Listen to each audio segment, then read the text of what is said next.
इस जगह का नाम है थ्री सिस्टर्स एट ग्लेनको। अच्छा, अब इसको थ्री सिस्टर्स क्यों कहा जाता है? उम्मीद कर रहा हूँ कि ये कैमरा जस्टिस करे इसके साथ। ये इतनी खूबसूरत जगह है, वो ऊपर देखिए। और रात बड़ी अच्छी गुजरी जी। बाहर टेम्परेचर था -2, लेकिन जो कैंपर वैन है इसके अंदर हीटिंग इतनी तेज़ थी कि मुझे बंद करनी पड़ी।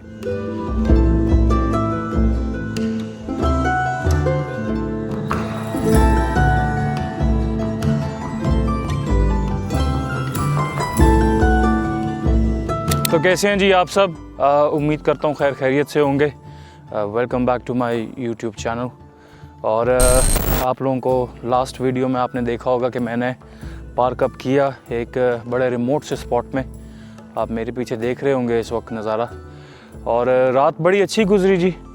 बाहर टेम्परेचर था -2, लेकिन जो कैंपर वैन है इसके अंदर हीटिंग इतनी तेज़ थी कि मुझे बंद करनी पड़ी। अभी सुबह के 9 बज रहे हैं और सनलाइट अभी थोड़ी थोड़ी निकलना शुरू हुई है। मैंने आप लोगों को पहले बताया था कि स्कॉटिश हाईलैंड्स जो हैं इनमें रोशनी 6-7 घंटे की होती है, इससे ज़्यादा नहीं होती। तो अब अपने सफ़र का आगाज़ करते हैं जी आज का। उम्मीद करते हैं आज भी अच्छे से गुजरे और चलते हैं जी नई जगह ढूंढने के लिए।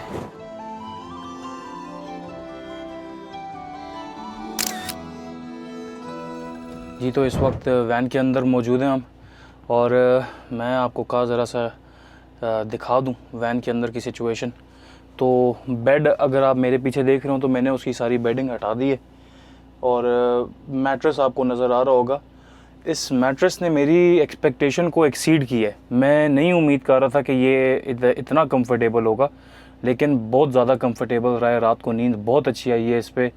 तो अभी के लिए ये है कि कैंपर वैन को भी मैंने स्ट्रैप अप कर दिया, क्योंकि इसमें जो भी चीज़ें होती हैं उनको खुला नहीं छोड़ सकते। जब वैन चलती है तो सब गिरने शुरू हो जाता है। तो बस अब वैन को स्ट्रैप अप कर दिया। अब हम अपने रास्ते पे निकलते हैं।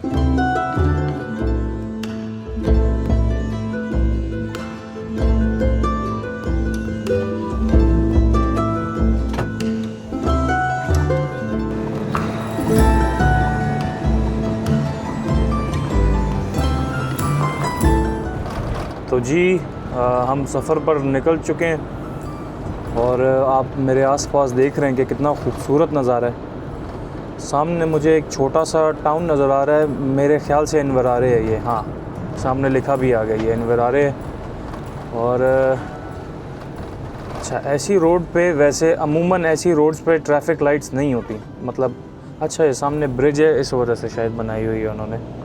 ठीक है, और ये बड़ा मज़े का ब्रिज है जी। ये आपको एलिवेशन शो शायद ना और यूँ कैमरे में, लेकिन काफ़ी एलिवेशन है इस ब्रिज की। वाह जी। खैर ये इनवरारे है, और मेरा ख्याल है कि अगर हमें यहाँ से कुछ सप्लाईज़ मिल जाएं तो मैं उठा लूँ, क्योंकि अभी भी मुझे महसूस हुआ कि रात को खाना शाना बना के मुझे महसूस हुआ कि मैंने सामान काफ़ी लिया, लेकिन जो काम का सामान था वो अभी भी नहीं मिला। तो कोशिश करते हैं इस टाउन में कुछ मिल जाए, वरना आगे जाके मुश्किल ही होगी, क्योंकि आगे प्रॉपर जो है वो हाईलैंड शुरू हो जाएंगे। बड़ा पुराना सा बना हुआ लग रहा है ये गांव, मतलब इसकी जो कंस्ट्रक्शन है काफ़ी विक्टोरियन है और काफ़ी खूबसूरत। ये सामने कोई बिल्डिंग है, लेकिन दुकान नहीं नज़र आ रही। इनवरारे जेल भी आ गई जी। ठीक है, कोई दुकान अगर मिल जाती तो खैर, नहीं भी मिली तो हमारा वो गुजारा तो चल ही जाएगा।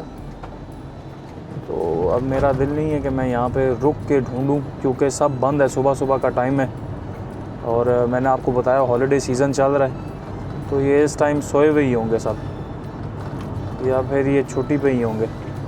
तो निकलते हैं यहाँ से, आगे देखते हैं। आगे शायद कुछ मिल जाए हमें। मेरा ख्याल है अब आगे शायद फोर्ट विलियम में ही कुछ मिले। अच्छा, हम थोड़ा सा गलत आ गए थे, आगे वापस आना पड़ा है, और रास्ता यहाँ से जा रहा है। और आज धूप भी निकली हुई है। जब मैं अपने मुल्क में था मैं ये सोचता था कि यार ये जो गोरे हैं ये इतना इनकी हम वीडियोस देखते थे कभी कभार के, oh what a bright sunny day, तो मैं सोचता था कि ये ऐसे धूप को देख के ऐसे खुश क्यों हो जाते हैं। तो जब मैं यहाँ पे रहा हूँ कुछ अरसे तो मुझे अंदाज़ा हुआ है कि सच में धूप यहाँ पे बहुत बड़ी नेमत है। धूप कम ही निकलती है, और अभी जिस सीज़न में मैं आया हूँ ठंड में, इसमें तो एक्सपेक्टेड नहीं था हाईलैंड्स पे इस तरह धूप होना, लेकिन धूप ने और भी खूबसूरती दिखाई है इसकी। और जी अभी ये देखें, हल्की हल्की बर्फ़ नज़र आना शुरू हो गई है यहाँ पे आसपास। इसका मतलब ये है कि ऊपर जो है वो बर्फ़ पड़ी हुई होगी काफ़ी। तो ठंड का तो मसला नहीं है, उसका तो निज़ाम है मेरे पास, लेकिन जो कैंपर है वो 2 दिन या 3 दिन ही ऑफ ग्रिड निकाल सकती है। उसके बाद मुझे इसकी बैटरी चार्ज करने के लिए किसी कैंप साइट पर जाना पड़ेगा। अब मसला ये है कि मैंने जो चेक किया है सारा ऑनलाइन, क्योंकि मैं हॉलीडे सीज़न में आया हुआ हूँ, तो सब कैंप साइट्स वगैरह भी मुझे बंद नज़र आ रही हैं। तो अब ये मुझे सच में एडवेंचर होता ही आगे नज़र आ रहा है। लेकिन चलें, ये अकेले ट्रैवल करने का सबसे बड़ा फ़ायदा जो है वो यही है कि आप किसी को जवाबदेह नहीं है। अगर बैटरीज़ नहीं भी चलती तो मैं खुद ही हूँ, और रज़ाई वगैरह है मेरे पास, तो गुजारा चल जाएगा, इतना मसला तो नहीं है।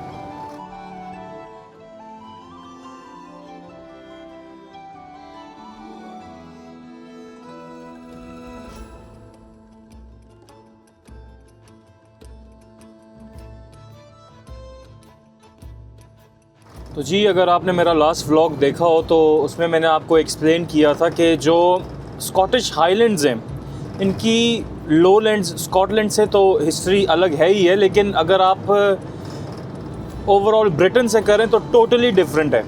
उसकी वजह ये है कि आज भी हाईलैंड्स में गैलिक ज़बान, जैसे कि आप यहाँ पे कई जगह देखेंगे उनके नाम गैलिक ज़बान में है। अब गैलिक ज़बान क्या है? गैलिक ज़बान थी केल्टिक ट्राइब्स की। केल्टिक ट्राइब्स कौन थे? आज से 3000 साल पहले, जिस वक्त ब्रिटेन नाम की कोई चीज़ नहीं थी, उस वक्त इन जगहों के कोई नाम भी नहीं थे। आज का जो मॉडर्न डे ब्रिटेन है, और उस ज़माने का फ्रांस, जिसे गॉल कहा जाता था, फ्रांस, ब्रिटेन, नॉर्दर्न इटली, इसके अलावा तुर्की, इन इलाकों में ये केल्टिक ट्राइब्स बसते थे। अब इनका कल्चर क्या था इन केल्टिक ट्राइब्स का? ये लोग, इनका रिलीजन था, ये लोग सिर्फ नेचर को सेक्रेड मानते थे। ये लोग मानते थे कि जो पहाड़ हैं, दरख्त हैं, ये ही खुदा हैं। इनमें ओक ट्री की ये लोग सबसे ज़्यादा वर्शिप करते होते थे, उसको सबसे ज़्यादा सेक्रेड मानते थे, कहना ये बनेगा। तो ये केल्टिक कल्चर था। तो अब हुआ ये कि जो लोग थोड़ा सा हिस्ट्री से आगाह हैं, अगर नहीं भी हैं तो मैं बता देता हूँ कि 55 BC यानी 55 साल कबले मसीह, तकरीबन आज से 2300 साल पहले, पहली दफ़ा जब जूलियस सीज़र यहाँ पर आया, उसने पहली इन्वेजन की थी। जो आज का मॉडर्न डे ब्रिटेन है ना, उसने पहली इन्वेजन की और वो काफ़ी आगे तक आ गया इसमें। लेकिन उसको 1 साल में वापस जाना पड़ा, क्योंकि उसके जो अपनी एम्पायर है उसकी आपको काफ़ी पता है, काफ़ी पॉलिटिकल स्टोरी है। मैं उसमें डीप नहीं जाऊंगा क्योंकि वो मुझे काफ़ी लंबी आपको एक्सप्लेन करने पड़ेगी। उसको वापस जाना पड़ा, तो उसने सारा लैंड जो है कॉन्कर नहीं किया था उस ज़माने तक। काफ़ी इंग्लैंड को भी उसने रफ छोड़ दिया। लेकिन जब वो जो ये रोमन्स हैं पूरी तरह काबिज़ हुए पहली सदी में, तो इन्होंने पूरा ब्रिटेन उसको कब्ज़े में ले लिया, सिवाय ये जो इलाका है हाईलैंड्स का। हाईलैंड के इलाके को रोमन्स ने नाम दिया कैलेडोनिया का। कैलेडोनिया में रोमन की ज़बान में मतलब था land beyond the Romans control. वो कभी भी इस इलाके को सबड्यू नहीं कर पाए।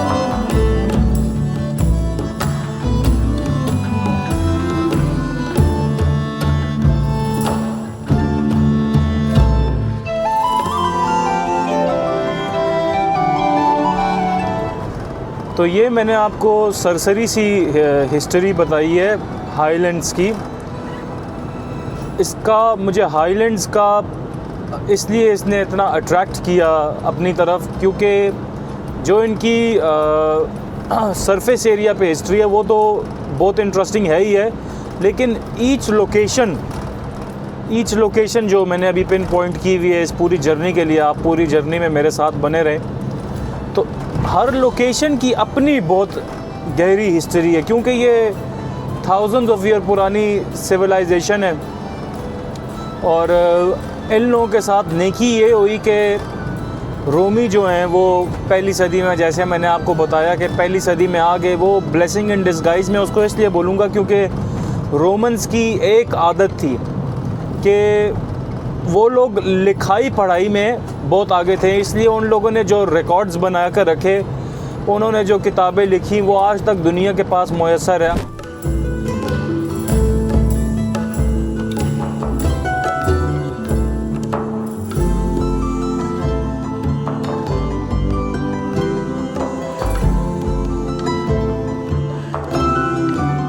तो जी अभी मैं रास्ते पर हूँ अपनी लोकेशन के, और रास्ते में एक जगह नज़र आई है और मैंने सोचा यहाँ पे रुके बगैर तो आगे नहीं जा सकते, तो आप भी ज़रा देखिए, जगह दिखाता हूँ आपको।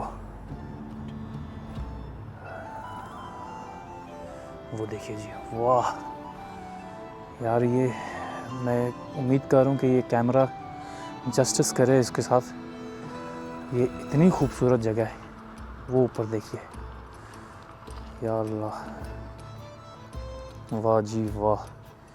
अगर मैं कहूँ कि मैंने अपनी ज़िंदगी में जो चंद सबसे खूबसूरत मकामात देखें उनमें से ये एक है, तो ये गलत नहीं होगा। अच्छा खैर, अब यहाँ पे खड़े हैं तो अपने साथ जो ये मैं पूरा एक फ़्लैट लेके चल रहा हूँ। अगर आप लोग जानते हो, जो लोग यूके में रहते हैं, जितनी साइज़ की ये वैन है, इससे बहुत छोटे रूम्स में लोग यहाँ पर रहते हैं। तो ये एक गुड साइज़ का जो स्टूडियो फ्लैट होता है वो इतना होता है, अच्छे साइज़ का स्टूडियो फ्लैट। तो ये समझें कि मैं स्टूडियो फ्लैट लेके अपने साथ चल रहा हूँ। अब इसका फ़ायदा क्या है कि इसी जगह पे हम खड़े होकर कॉफ़ी शॉफ़ी बनाते हैं, कॉफ़ी शॉफ़ी पीते हैं और फिर यहाँ से थोड़ा आगे सफ़र करते हैं।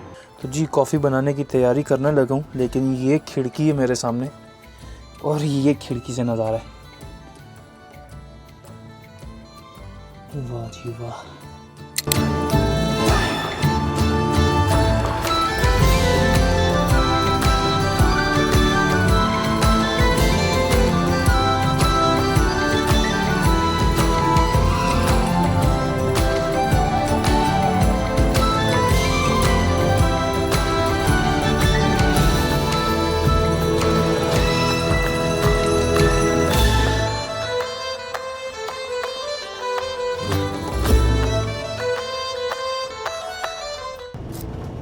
तो चलें जी, कॉफ़ी हमने पी ली, अब इस जगह से निकलने का टाइम हो गया।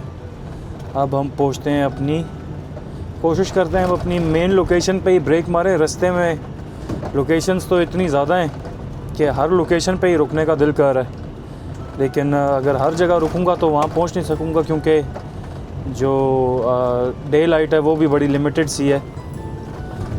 तो अब बस वहाँ पहुँच के ही आपको नज़ारा दिखाता हूँ।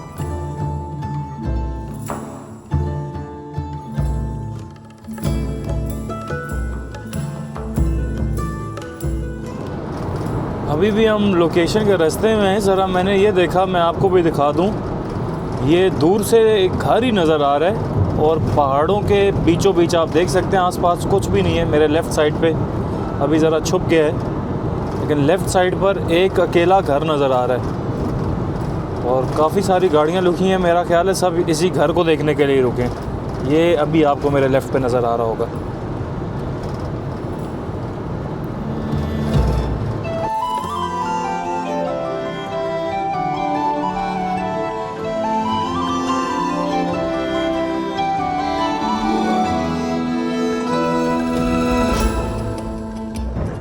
तो जी अब हम अपने लोकेशन के बहुत करीब हैं, लेकिन अपनी लोकेशन पे पहुंचने से पहले मुझे इस जगह पर रुकना बहुत ज़रूरी था। इस जगह का नाम है क्लशेख बार। अब मैं इसका नाम सही तरह ले रहा हूँ कि नहीं, क्योंकि गैलिक ज़बान में मैं नहीं जानता, लेकिन इस लोकेशन की इम्पोर्टेंस है।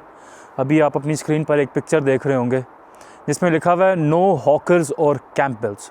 अच्छा, हॉकर्स का मतलब हुआ ऐसे लोग जो हाथ में सामान लेकर बेचते हैं। जैसे आज ट्रैफिक लाइट पे अगर आप रुक जाएं तो हाथ में जो सामान लेकर बेचने वाले लोग होते हैं, पहले ज़माने में ट्रैफिक लाइट्स तो नहीं थी, तो लोग ऐसी जगह जहाँ पर सब इकट्ठे होकर बैठें वहाँ पर आकर बेचते थे।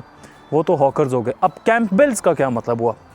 कैंपबेल एक कबीला है, जिस तरह अब मैं आपको कहूँ कि चौधरी, मलक, राजा, जिस तरह ये सरनेम के साथ ये कबीले भी हैं, कबीलों के मतलब ये एक क्लैन्स हैं ये, ठीक है। तो उसी तरह कैंपबेल एक क्लैन है। अब सवाल ये पैदा होता है कि आज 2026 शुरू हो चुका है ऑलमोस्ट, तो 2026 में जबकि दुनिया में इतनी वोकनेस है कि आप डिस्क्रिमिनेट नहीं कर सकते किसी के ख़िलाफ़, तब एक फर्स्ट वर्ल्ड कंट्री के एक बार में ऐसा जुमला लिखा होना, इसकी क्या वजह बनी? तो इसकी वजह मैं आपको अपनी लोकेशन पर पहुंचकर बताऊंगा, आपको बहुत पसंद आएगी। तो जी बिल आखिर हम अपनी लोकेशन पे पहुंच ही गए हैं, और मैं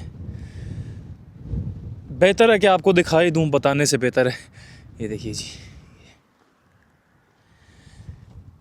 इस जगह का नाम है थ्री सिस्टर्स एट ग्लेनको। अच्छा, अब इसको थ्री सिस्टर्स क्यों कहा जाता है? क्योंकि ये 3 पहाड़ आप देख रहे होंगे इस वक्त वीडियो में, ये 3 पहाड़ एक साथ हैं, एक के बाद एक। इस वजह से इस जगह का नाम है थ्री सिस्टर्स एट ग्लेनको।